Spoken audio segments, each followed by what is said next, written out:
Hi gang, Saturday Night Live here at Celtic Crossbows. We're going to be doing tonight the steambow tuning kit for the trigger, which will fit into the Mankin Alligator. Lovely cup of coffee that. Right, now the trigger kit, or the Mankin trigger, or Yak Terminator 3, whatever, your standard trigger blade is that. You pull on lever there, pivot is there, pushes up there, pushes the string off and off it fires. With the custom upgrade kit, and it's a great trigger. No, I won't give praise, it's not due, it's a good design. It's now a gear design with a riser block. I'm now going to add a picture here. Right, now the trigger block is a black plastic block that adds on the back here. Now, when you fit it and it's loose, it'll work like a dream. Here's one I fitted earlier. So, when you fit the trigger here, as you watch it now, is a rising straight block. Pin goes through there. When you put the pin in, it will not work, not in the Mankin. What you need to do is, on the picture on the front, you see the square trigger block.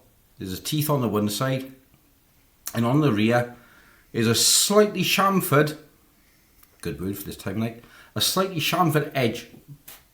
Take a flat file, take around a quarter to half a millimetre off the block at the back and round the corners. And when you put this pin back in, then you'll find it'll work like a dream. Now I've lubricated this with Hoyt bow lube, and the trigger now is absolute breeze. As you can see, the stock on my alligator is coming along nice. So you got to it'll turn out quite nice. Budget steambow. So the trigger is now working a million times better.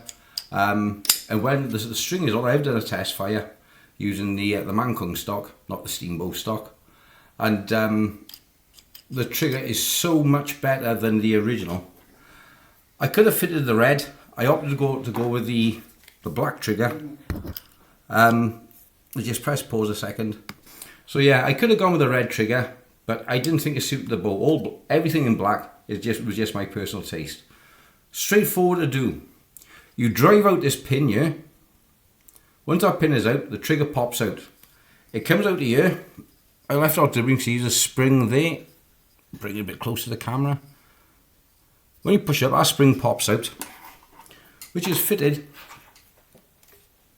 to the front of the blade, thus. So when you drive this pin out, the trigger pops up, this comes out, replacing, so if that's lined up there,